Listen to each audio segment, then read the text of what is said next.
আওয়ামী লীগ সরকারের চুরি ও পাচারের কারণেই বিদ্যুৎ ও জ্বালানি নিয়ে চাপে জনগণ বলে অভিযোগ করেছেন তথ্যমন্ত্রী জহিরুদ্দিন স্বপন।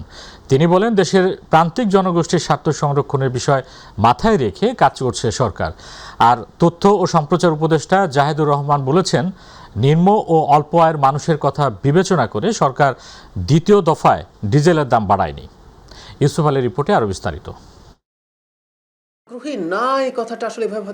বিদ্যুৎ ও জ্বালানি তেলের মূল্য বৃদ্ধির বিষয়ে বিস্তারিত তুলে ধরতে সচিবালয়ে সংবাদ সম্মেলনের আয়োজন করে তথ্য ও সম্প্রচার মন্ত্রণালয়। সংবাদ সম্মেলনে তথ্য ও সম্প্রচার উপদেষ্টা ডাক্তার জাহেদুর রহমান বলেন, জ্বালানি তেল ও বিদ্যুতের দাম বাড়ানোর ক্ষেত্রে নিম্ন আয়ের মানুষের কথা চিন্তা করা হয়েছে। বিরোধী দল জনগণের সামনে যেসব তথ্য তুলে ধরতে চাইছে তার মধ্যে অনেক ভুল রয়েছে। 50 পর্যন্ত যারা আছে তাদেরকে আমরা লাইফলাইন গ্রাহকই বলি, যারা একটা ফ্যান দুটো লাইট বা একটা ফ্যান দুটো লাইট এরকম ব্যবহার করেন, খুবই নমিনাল। তাদের বিদ্যুতের মূল্য বাড়ানো হয়নি এবং এই গ্রাহকের সংখ্যা হচ্ছে 65%। এটা মাথায় রাখতে হবে। তাহলে বাংলাদেশের 65% গ্রাহক বিদ্যুতের বেশি যে মূল্য আছে সেটা তারা দেবেন না। তথ্য ও সম্প্রচার মন্ত্রী জহিরুদ্দিন স্বপন বলেন, বৈশ্বিক পরিস্থিতির কারণে বিদ্যুৎ ও জ্বালানি তেলের দাম বাড়ানো হলেও অতিদরিদ্র মানুষ যাতে ভোগান্তিতে না পড়ে সে বিষয়টি আগেই বিবেচনা করেছে সরকার। এনার্জি রেগুলেটরি কমিশন এটা একটা কোয়াসি জুডিশিয়াল অথরিটি। সরকার এখানে নিজের থেকে আপিল করে সেই অথরিটির কাছ থেকে বিদ্যুৎ ব্যবহারকারীদের মধ্যে শতকরা 65% আমরা বের করে নিয়ে আসছি, যাতে মূল্য বৃদ্ধির চাপ থেকে এই 65% আমরা কিন্তু বের করে নিয়ে আসছি। ইআরসির সিদ্ধান্তে তারা ছিল এবং এরা সবাই কিন্তু আপনার প্রান্তিক জনগোষ্ঠী। নিচের থেকে 65% কিন্তু নট উপরতলায় তো সবাই অকটেন ব্যবহার করে, জেট ফুয়েল ব্যবহার করে। এই প্যারামিটারটা আপনারা নিশ্চয়ই একটু খেয়াল করবেন। ইউসুফ আলী, মাই টিভি, ঢাকা। আদ্দিন হাসপাতালে 6 শিশু নিহতের ঘটনায় দেয়া সুকজের জবাব না পেলে আইন অনুযায়ী হাসপাতালটির বিরুদ্ধে ব্যবস্থা নেওয়া হবে বলে জানিয়েছেন স্বাস্থ্যমন্ত্রী সরদার মোহাম্মদ সাখাওয়াত হোসেন। নিজ বাসায় সাংবাদিকদের সাথে আলাপকালে একথা জানান তিনি। আদ্দিন হাসপাতালের সার্বিক পরিস্থিতি নিয়ে প্রধানমন্ত্রী সচেতন রয়েছেন বলে মন্তব্য করেন তিনি। এই ঘটনায় শাস্তিতে মন্ত্রণালয় কোনো ছাড় দেবে না বলেও জানান স্বাস্থ্যমন্ত্রী। আদ্দিন হাসপাতালের ব্যাপারে আপনাদেরকে আমরা গতকাল ব্রিফিং করেছি যে আমরা রিপোর্ট পেয়েছি, বিকালের ভিতরে আমরা একটা এর সিদ্ধান্ত নেব। আমরা আইনানুগভাবে সকল দিক বিবেচনা করে গতকাল বিকালে তাদের অফিসে আমরা নোটিশটা নিয়েছি এবং তাদের হাতেও নোটিশ পৌঁছিয়েছি। আগামীকাল রবিবার বিকালের মধ্যে এরা উত্তর দিতে হবে কেন তাদের লাইসেন্স বাতিল করা হবে না। আমরা যদি সেই উত্তরে তাদের সন্তুষ্টজনক না হই, আমরা আইনানুগভাবে যতটুকুন পর্যন্ত যাওয়া দরকার আমরা ততটুকুন পর্যন্ত শাস্তির বিধান জনস্বার্থে, মানুষের জীবনের স্বার্থে আমরা নিশ্চিত করব ইনশাআল্লাহ। ঢাকা মহানগরীকে বসবাসের উপযুক্ত করতে জলাবদ্ধতা দূর, ড্রেনেজ ব্যবস্থার উন্নয়ন ও চারপাশের নদীর পানি দূষণমুক্ত করার উদ্যোগ নিতে উল্লেখ করেছেন স্থানীয় সরকার মন্ত্রী মির্জা ফখরুল ইসলাম আলমগীর। আর ঢাকা দক্ষিণ সিটি কর্পোরেশনের প্রশাসক আব্দুস সালাম বলেছেন, আদি রূপ ফিরিয়ে দিয়ে ঢাকাকে বাসযোগ্য নগরী হিসেবে গড়ে তোলা হবে। দক্ষিণের জানালার উদ্বোধনী অনুষ্ঠানে তারা এসব কথা বলেন। রিপোর্ট ইউসুফ আলীর। রাজধানীর একটি হোটেলে দক্ষিণের জানালার উদ্বোধন ও নাগরিক ভাবনা শীর্ষক সেমিনারের আয়োজন করে ঢাকা দক্ষিণ সিটি কর্পোরেশন। অনুষ্ঠানে স্থানীয় সরকার, পল্লী উন্নয়ন ও সমবায় মন্ত্রী মির্জা ফখরুল ইসলাম আলমগীর বলেন, পরিকল্পনার অভাবে বিপুল পরিমাণ টাকা খরচ করে রাজধানীর উন্নয়ন করা হলেও তা কাজে আসছে না। নিঃসন্দেহে এই আন্দোলন আমাদের নগরবাসীকে আলোড়িত করবে বলে আমার বিশ্বাস। আমি সবচেয়ে বেশি যেটা মনে করি, আমাকে যে বারবার মনে হয় যে আসলে শুধু নাগরিকদের সচেতন করলেই কি হবে, যারা পলিসি তৈরি করছেন, ঢাকা শহরকে শাসন করছেন, যারা ঢাকা শহরের বিভিন্ন কর্মপরিকল্পনা তৈরি করছেন, উন্নয়ন করছেন, যেটা কিছুক্ষণ আগে ডক্টর আইনুল ইসলাম বলে গেলেন যে প্রজেক্ট তৈরি করছেন, প্রজেক্টের পর প্রজেক্ট, হাজার হাজার কোটি টাকার প্রজেক্ট চলছে এই ঢাকা নগরের জন্য। নাগরিকরা কতটুকু উপকৃত হচ্ছে সেই বিষয়গুলো ইভালুয়েট করা দরকার এবং সেই বিষয়গুলোকে সামনে এগিয়ে যাওয়া দরকার। সেই জায়গাগুলোতে মনে হয় আরো গভীরভাবে চিন্তা করা দরকার, আরো দেশপ্রেমের সঙ্গে কাজ করা দরকার এবং সত্যিকার অর্থেই সেই কমিটমেন্ট থাকা দরকার, যে কমিটমেন্ট থেকে আমরা কাজ করতে পারি ভবিষ্যৎকে সুন্দর করবার জন্য। ঢাকা দক্ষিণ সিটি কর্পোরেশনের প্রশাসক আব্দুস সালাম বলেন, ঢাকার সমস্যা দূর করতে সরকারের পাশাপাশি নাগরিকদেরও সচেতন হতে হবে। ঢাকা শহর একসময় সবুজে ভরপুর ছিল, ফুলের বাগান ছিল, এখন কিন্তু আজকে সেই অবস্থা নেই। সেই অবস্থাটা ইচ্ছা করলে, আমরা যদি সবাই সমষ্টিগতভাবে ইচ্ছা করি, তাহলে কিন্তু সেটা সম্ভব। তাই আমরা চাই এই আদি ঢাকাকে তার পুরনো রূপ ফিরিয়ে দিতে। ইউসুফ আলী, মাই টিভি, ঢাকা। ডেঙ্গু সম্পর্কে সচেতনতা সৃষ্টি করতে আজ থেকে মাইকিং ও 2 দিন পর মোবাইল কোর্ট পরিচালনা করা হবে বলে জানিয়েছেন স্বাস্থ্য পরিবার কল্যাণমন্ত্রী সর্দার সাখাওয়াত হোসেন বকুল। সকালে ধানমন্ডির রবীন্দ্র সরোবরে ডেঙ্গু সচেতনতা বিষয়ক র্যালির উদ্বোধনকালে তিনি কথা বলেন। মন্ত্রী বলেন, ডাবের খোসা, বোতলে ফুলের টব, ঘরের পাত্র কিংবা বাটিতে যাতে স্বচ্ছ পানি জমে না থাকে এ বিষয়ে সবাইকে সজাগ দৃষ্টি রাখতে হবে। সকল শ্রেণী পেশার মানুষ সচেতন হলে ডেঙ্গু প্রতিরোধ করা সহজ হবে বলে মনে করেন স্বাস্থ্যমন্ত্রী সর্দার সাখাওয়াত হোসেন বকুল। আজকে থেকে প্রত্যেকটা এলাকায় মাইকিং করে দেওয়া এবং 2-3 দিন পর থেকে মোবাইল টিম নিয়ে বাড়ি বাড়ি যাওয়া, যে এখানে লার্ভা পাওয়া যাবে, অপরিষ্কার বদ্ধ পানি পাওয়া যাবে, ওই বাড়িকে জরিমানা করতে হবে। এছাড়া কোনো গত্যন্তর আমাদের হাতে আর নাই। আমরা একটা জনহিতকর কাজে যাচ্ছি, জনগণকে যাতে কষ্ট না দিতে হয়, আপনারা সেই অনুরোধটা মিডিয়ার ভাইয়েরা আপনারা বলবেন, যাতে করে আমাদের আইনানুগ ব্যবস্থায় না যেতে হয়। যদি একটি সমাজ বা দেশকে টেকসই করতে হয়, তাহলে দেশের উৎপাদন খাতের উপর প্রতিটি মানুষের আস্থা থাকতে হবে বলে মন্তব্য করেছেন শিল্প ও বাণিজ্য মন্ত্রী খন্দকার আব্দুল মুক্তাদির। সকালে বিশ্ব মেট্রোলজি দিবস উপলক্ষে রাজধানীর বিএসটিআইয়ে আয়োজিত আলোচনা সভায় তিনি কথা বলেন। বিএসটিআই টেক্সটাইল ল্যাবের সক্ষমতার কারণে দেশের পোশাক খাত বিশ্ববাজারে এগিয়ে যাচ্ছে বলেও মন্তব্য করেন তিনি। বলেন, জনবল বাড়িয়ে দেশের প্রয়োজনে এই প্রতিষ্ঠানটিকে আরও শক্তিশালী করা হবে। বৈজ্ঞানিক গবেষণা, উদ্ভাবন ও উৎপাদন ব্যবস্থার উন্নয়নে এসআই ইউনিটের মাধ্যমে আস্থাসম্পন্ন এবং আন্তর্জাতিকভাবে গৃহীত পরিমাপ, গবেষণা ও উদ্ভাবনীতে যুগান্তকারী সাফল্য বয়ে আনছে। রিলায়েবল মেজারমেন্ট কার্যকরী নীতি নির্ধারণের মূল কেন্দ্রবিন্দু হিসেবে কাজ করে থাকে। Health care, energy, digital communication ইত্যাদি ক্ষেত্রে সূক্ষ্ম পরিমাপ পদ্ধতিতে আর্টিফিশিয়াল ইন্টেলিজেন্স, মেশিন লার্নিংয়ের ন্যায় প্রযুক্তি বৈপ্লবিক পরিবর্তন করে চলেছে, যার মূল কেন্দ্রবিন্দু হিসেবে মেট্রোলজি ভূমিকা পালন করে থাকে। প্রধানমন্ত্রী তারেক রহমানের সাথে সাক্ষাৎ করেছেন তুরস্কের পররাষ্ট্রমন্ত্রী হাকান ফিদান। দুপুরে তেজগাঁও প্রধানমন্ত্রীর কার্যালয়ে এই সাক্ষাৎ হয়েছে বলে জানিয়েছেন প্রধানমন্ত্রীর প্রেস সচিব সালেহ শিবলি। তিনি জানান, বৈঠকে দুই দেশের স্বার্থ সংশ্লিষ্ট বিষয়াদি নিয়ে মতবিনিময় হয়েছে। প্রধানমন্ত্রীর সাথে সাক্ষাতের সময় পররাষ্ট্রমন্ত্রী খলিলুর রহমান, পররাষ্ট্র বিষয়ক প্রধানমন্ত্রীর উপদেষ্টা হুমায়ুন কবির, প্রতিমন্ত্রী শামা ওবায়েদ উপস্থিত ছিলেন। গত বৃহস্পতিবার রাতে 3 দিনের বাংলাদেশ সফরে সিউল থেকে ঢাকায় আসেন হাকান ফাদান।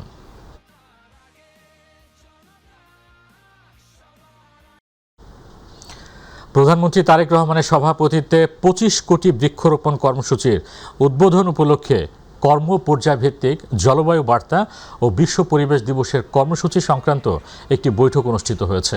সকালে রাজধানীর তেজগাঁওয়ে প্রধানমন্ত্রীর কার্যালয়ে এই বৈঠক অনুষ্ঠিত হয়। বৈঠকে আসন্ন বৃক্ষরোপণ কর্মসূচি কার্যক্রম, জলবায়ু সচেতনতা বৃদ্ধি ও বিশ্ব পরিবেশ দিবস উপলক্ষে বিভিন্ন কর্মপরিকল্পনা নিয়ে আলোচনা করা হয়। এছাড়া পরিবেশ সুরক্ষা ও টেকসই উন্নয়ন নিশ্চিত করতে সম্মিলিত উদ্যোগ গ্রহণের উপরও গুরুত্ব আরোপ করা হয়। এছাড়া প্রধানমন্ত্রীর সভাপতিত্বে স্বাস্থ্য মন্ত্রণালয়ের জন্য দেশীয় প্রযুক্তিতে অ্যাম্বুলেন্স তৈরি সংক্রান্ত সভা অনুষ্ঠিত হয়েছে।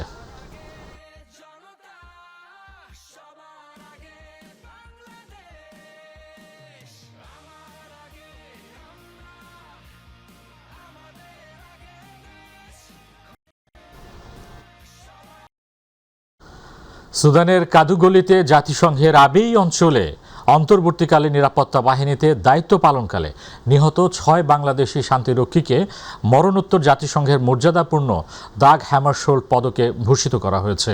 স্থানীয় সময় শুক্রবার নিউ ইয়র্কে জাতিসংঘ সদর দপ্তরে আন্তর্জাতিক জাতিসংঘ শান্তিরক্ষী দিবস উপলক্ষে আয়োজিত অনুষ্ঠানে তাদের এই সম্মাননা প্রদান করা হয়। জাতিসংঘ মহাসচিব আন্তোনিও গুতেরেস নিহত শান্তিরক্ষীদের পদকগুলো জাতিসংঘে বাংলাদেশের স্থায়ী প্রতিনিধি রাষ্ট্রদূত সালাউদ্দিন নোমান চৌধুরীর হাতে তুলে দেন। আন্তর্জাতিক শান্তি ও নিরাপত্তা প্রতিষ্ঠায় তাদের সাহস, আত্মত্যাগ এবং নিষ্ঠার স্বীকৃতিস্বরূপ সম্মাননা প্রদান করা হয়। সম্মাননা প্রাপ্তরা শান্তিরক্ষীরা হলেন corporal Mohammad Masud Rana, private Mohammad Jahangir Alam, private Mohammad সবুজ মিয়া, প্রাইভেট মোহাম্মদ মুমিনুল ইসলাম, প্রাইভেট শামীম রেজা এবং প্রাইভেট শান্ত মণ্ডল।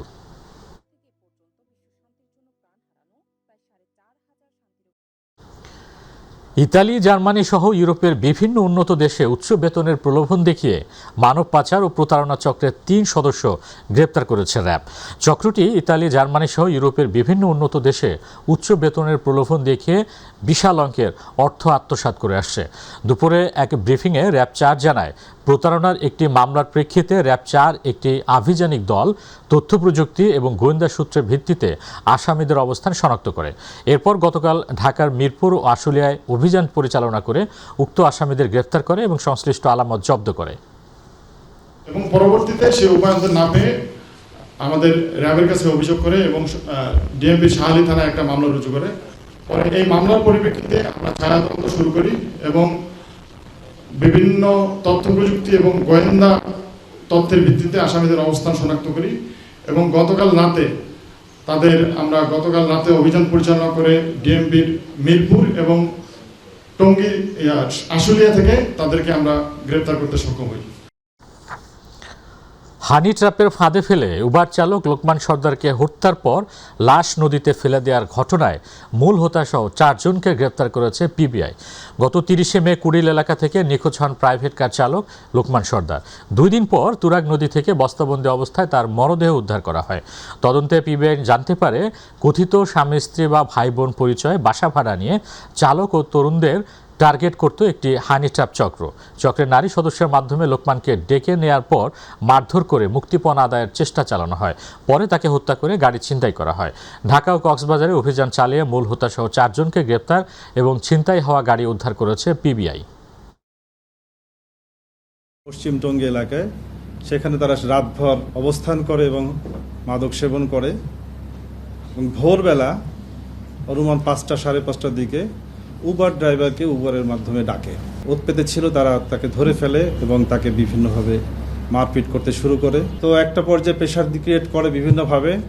তো তার কাছে কোনো টাকা নাই, তার মানিব্যাগের টাকাও নিয়ে নিয়েছে এবং বাধ্য হয়ে রাতের গভীরে সে বন্ধুদের কাছে বিভিন্ন জায়গায় ফোন দিয়ে 10,000 টাকা আনায় এবং একটা পর্যায়ে তার গাড়িটা ছিনতাই করে নিয়ে যায়। জিমেইল হ্যাক করে ব্যাংক থেকে অর্থ আত্মসাৎ এবং সেই অর্থ অনলাইন ব্যাংকিংয়ে হস্তান্তর করে অনলাইন জুয়া ও গরু ব্যবসায় বিনিয়োগের অভিযোগে একটি সংঘবদ্ধ সাইবার প্রতারক চক্রের মূল হোতাসহ 2 সদস্যকে গ্রেপ্তার করেছে চট্টগ্রাম জেলা গোয়েন্দা পুলিশ। চট্টগ্রামের সাতকানিয়ায় এক মোবাইল ফিনান্সিয়াল সার্ভিস ব্যবসায়ী অ্যাকাউন্ট থেকে প্রায় 7.5 লাখ টাকা হাতিয়ে নেওয়ার ঘটনায় তদন্তে নেমে চক্রটির সন্ধান পায় ডিবি। অভিযানে একটি ল্যাপটপ, একটি মোবাইল ফোন, 18টি নিবন্ধিত সিম, 8টি ব্যাংক চেক বই ও 3টি ব্যাংক কার্ড উদ্ধার করা হয়েছে। জেলা পুলিশের আয়োজিত সংবাদ সম্মেলনে এসব কথা বলেন জেলা পুলিশ সুপার মাসুদ আলম।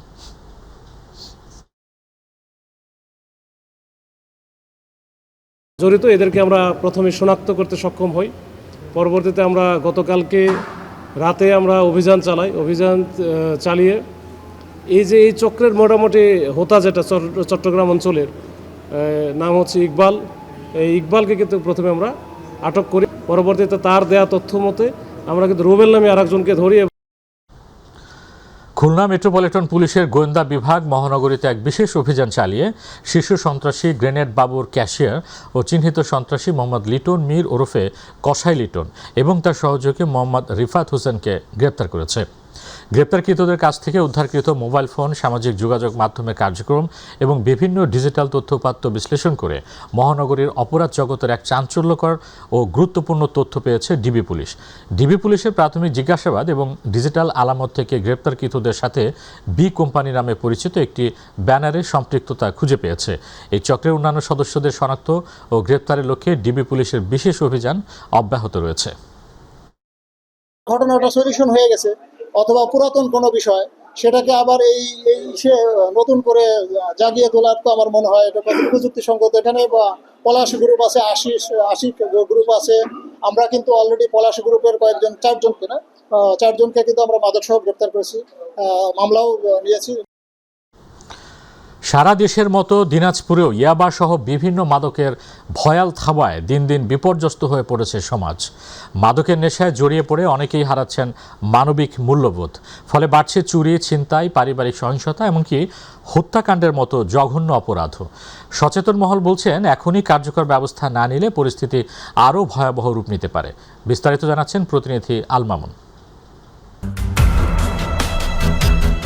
সারা দেশের মতো দিনাজপুরের পার্বতীপুরে উদ্বেগজনক হারে প্রতিনিয়তই বাড়ছে মাদক সেবীর সংখ্যা। মদ, গাঁজা, ফেন্সিডিলের পাশাপাশি ইদানিং বেড়েছে মরণ নেশা, ইয়াবা সেবনকারী নারী পুরুষও। ফলে চারপাশে বেড়েছে চুরি, ছিনতাই, অপরাধমূলক কর্মকাণ্ডের পাশাপাশি হত্যার ঘটনাও।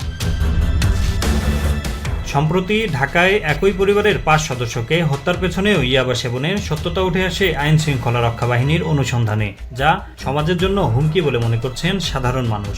মাদকের যে সহজলভ্যতা, এটাকে হ্রাস করতে হবে। মাদকের কারণে সমাজে বিশৃঙ্খলা সৃষ্টি হচ্ছে, এর ফলে চুরি, ছিনতাই এবং হত্যার মতন ঘটনা ঘটতেছে। মাদক বিরোধী ক্যাম্পেইন পরিচয় করলে আশা করি এর সুফল আমরা পাবো। সমাজ থেকে মাদককে নির্মূল করতে গেলে সামাজিকভাবে আমাদেরকে প্রতিরোধ গড়ে তুলতে হবে। মাইটিভির অনুসন্ধানে উঠে আসে জীবন ধ্বংসকারী মাদক ইয়াবা সেবনের কারণ ছাড়াও নানা চাঞ্চল্যকর তথ্য।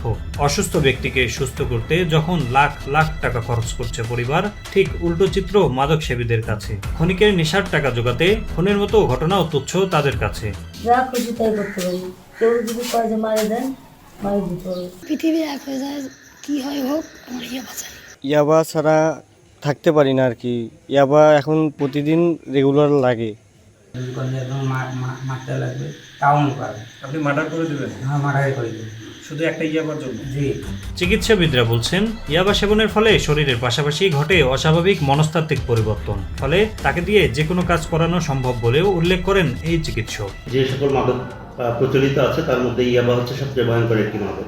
এটি গ্রহণের ফলে মানুষ এতটাই উত্তেজিত হয় যে তার দ্বারা যে কোনো রকম অপরাধ সংগঠন করা সম্ভব হয়। আইন শৃঙ্খলা পরিস্থিতি স্বাভাবিক রাখার পাশাপাশি মাদক প্রতিরোধে কাজ করে যাওয়ার কথা জানিয়েছেন আইন প্রয়োগকারী বাহিনীর ঊর্ধ্বতন এই কর্মকর্তা। সর্বাত্মক চেষ্টা করি এই মাদককে নিয়ন্ত্রণ করার জন্য। একটা পরিবারে যদি একটা মাদকাসক্ত ছেলে থাকে, তাহলে ওই পরিবারে তাদের সুখ শান্তি আর থাকে না। আমি এই থানায় জয়েন করার পরে 24টা মাদকের মামলা দিতে সক্ষম হয়েছি। স্টেশন এলাকায় যাত্রী এবং রেলঙ্গনের নিরাপত্তার পাশাপাশি মাদকের বিরুদ্ধে জিরো টলারেন্স বলে জানিয়েছেন রেলওয়ে পুলিশ। স্টেশন এলাকায় কোনো অপ্রীতিকর ঘটনা ঘটে থাকলে আমরা দ্রুত পদক্ষেপ গ্রহণ করে থাকি এবং মাদকের কোনো তথ্য পেলে আমরা তাৎক্ষণিক ব্যবস্থা গ্রহণ করে থাকি। মাদকদ্রব্য নিয়ন্ত্রণ অধিদপ্তরের দাবি, জেলায় বিভিন্ন সময়ে উদ্ধারকৃত মাদকের মধ্যে প্রতিনিয়তই পাওয়া যাচ্ছে ইয়াবা এবং এর বিকল্প হিসেবে ব্যবহৃত টাপেন্টাডল ট্যাবলেট। আগামীতেও মাদকের বিরুদ্ধে অভিযান অব্যাহত রাখার কথা জানিয়েছেন এই কর্মকর্তা। ইদানিং আমরা যে মাদকটা বেশি পাচ্ছি সেটা হচ্ছে ইয়াবা ট্যাবলেটের বিকল্প হিসাবে টাপেন্টাডল ট্যাবলেটের প্রভাবটা ইদানিং বেশি লক্ষ্য করা যাচ্ছে। আমরা গত মাসে অভিযান করে প্রায় 12,000 পিস ইয়াবা টাপেন্টাডল ট্যাবলেট উদ্ধার করেছি এবং এই মাসেও আমাদের অভিযান চলমান আছে। এদিকে সচেতনতা বৃদ্ধির পাশাপাশি কর্মসংস্থান বাড়ানোর মাধ্যমে মাদকদ্রব্য নিয়ন্ত্রণ সম্ভব বলে মনে করছেন উপজেলা প্রশাসন। তো এখানে অবাধে মাদকের আসার এই বিষয়টা এটি আসলে ফেলে দেওয়ার মতো না। তো আমরা নিয়মিত অভিযান পরিচালনা করছি, নিয়মিত মোবাইল কোর্ট পরিচালনা করা হয়। গণসচেতনতায় পারে আমাদের এই মাদকের ভয়াবহতা থেকে আমাদের দূরে রাখতে আমাদের অভিযানগুলো নিয়মিত চলবে। চলতি বছর মাদকদ্রব্য নিয়ন্ত্রণ অধিদপ্তরের তত্ত্বাবধানে পরিচালিত এক জরিপে উল্লেখ করা হয়, দেশে মোট মাদক সেবীর সংখ্যা প্রায় 82 লাখ। এর মধ্যে শুধুমাত্র ইয়াবা সেবনকারী রয়েছে প্রায় 23 লাখ। মাদক নির্মূলে সচেতনতার পাশাপাশি বিভিন্ন বর্ডার এলাকায় নজরদারি বৃদ্ধির বিকল্প নেই বলে দাবি স্থানীয়দের। ইয়াবার ভয়াল থাবায় ধ্বংস হচ্ছে পরিবার, নষ্ট হচ্ছে ভবিষ্যৎ। ফলে প্রতিনিয়তই ঘটছে চুরি, ছিনতাই আর হত্যার মতো জঘন্যতম ঘটনা। ইয়াবা শুধু একটি মাদক নয়, এটি সমাজ ধ্বংসের অন্যতম কারণ বলে মনে করছেন সংশ্লিষ্টরা। আব্দুল্লাল মামুন, মাই টিভি, পার্বতীপুর। জিয়াউর রহমান নয়, স্বাধীনতার পরবর্তী সময়ে দেশকে শান্ত রাখতে শেখ মুজিবুর রহমান স্বাধীনতা বিরোধীদের ক্ষমা করেছিলেন বলে মন্তব্য করেছেন মুক্তিযুদ্ধ বিষয়ক মন্ত্রী আহমেদ আজম খান। দুপুরে মগবাজারে শহীদ প্রেসিডেন্ট জিয়াউর রহমানের ৪৫তম শাহাদাত বার্ষিকী উপলক্ষে বাংলাদেশ মুক্তিযোদ্ধা সংসদ কেন্দ্রীয় কমান্ড কাউন্সিল আয়োজিত আলোচনা সভায় একথা বলেন তিনি। জানান, সংবিধানের ৫ম সংশোধনের মাধ্যমে ৭৫ পরবর্তী সময়ে আওয়ামী লীগ সহ সকল রাজনৈতিক দলের রাজনীতি করার পথ সুগম করেছিলেন জিয়াউর রহমান। এছাড়া বর্তমান সরকারকে অস্থিতিশীল করতে স্বাধীনতা বিরোধী শক্তির ষড়যন্ত্র অব্যাহত রয়েছে উল্লেখ করে সকলকে সচেতন ও সতর্ক থাকার আহ্বান জানান।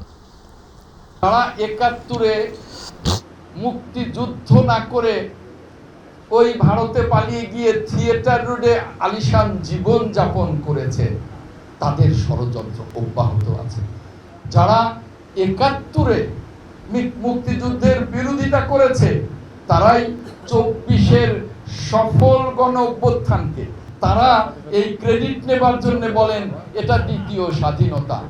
স্বাধীনতার পরে আবার দ্বিতীয় স্বাধীনতা কি করে হয়? হযরত শাহজালাল আন্তর্জাতিক বিমানবন্দরের কার্গো কমপ্লেক্স অগ্নিকাণ্ডের প্রকৃত কারণ অনুসন্ধানে ৫ সদস্যের তদন্ত কমিটি গঠন করা হয়েছে বলে জানিয়েছেন বিমান প্রতিমন্ত্রী এম রশিদুজ্জামান মিল্লাত। তিনি বলেন, আগুন লাগা কার্গো হাউজের ধারণ ক্ষমতা থেকে অনেক বেশি মালামাল ছিল। রাতে অগ্নিকাণ্ডের ঘটনাস্থল পরিদর্শনে এসে কথা বলেন তিনি। এ বিষয়ে ফায়ার সার্ভিস জানায়, আগুন লাগার ১৫ মিনিটের মধ্যে ফায়ার ফাইটাররা তা নিয়ন্ত্রণে আনতে সক্ষম হন। তবে আগুন পুরোপুরি নির্বাপন করতে ১.৫ ঘন্টা সময় লাগে। যেহেতু ৫ সদস্য বিশিষ্ট একটি কমিটি হয়েছে, সেই কমিটি রিপোর্ট দিলে আমরা কালকে বুঝতে পারবো। কমিটির রিপোর্টটা প্রাথমিকভাবে আমরা কালকে ৯:৩০টার মধ্যে দিতে বলেছি এবং পূর্ণাঙ্গ তদন্ত আমরা কালকে ৯:৩০টার রিপোর্টটা দেখে তাদেরকে বলবো। এবং এবার যদি কারো গাফিলতির কারণে যদি হয়ে থাকে, তাহলে আমরা খুব শক্ত অ্যাকশন নেব। অতিরিক্ত যানবাহনের চাপ যমুনা সেতুর উপর ও সেতুর সংযোগ সড়কে রাতে একাধিক গাড়ি বিকল হওয়ায় ঢাকা টাঙ্গাইল যমুনা সেতু মহাসড়কে ১৮ কিলোমিটার এলাকায় যানজটের সৃষ্টি হয়েছে। শুক্রবার দিবাগত রাত থেকে যমুনা সেতুর টোল প্লাজা থেকে পৌলি পর্যন্ত যানজটের সৃষ্টি হয়। এতে মানুষের চরম ভোগান্তি পোহাতে হচ্ছে, বিশেষ করে নারী, শিশু ও বৃদ্ধদের ভোগান্তি পোহাতে হচ্ছে। এলেঙ্গা হাইওয়ে পুলিশ ফাঁড়ির ইনচার্জ মোহাম্মদ শরীফ বলেন, দ্রুত যান চলাচল স্বাভাবিক হবে।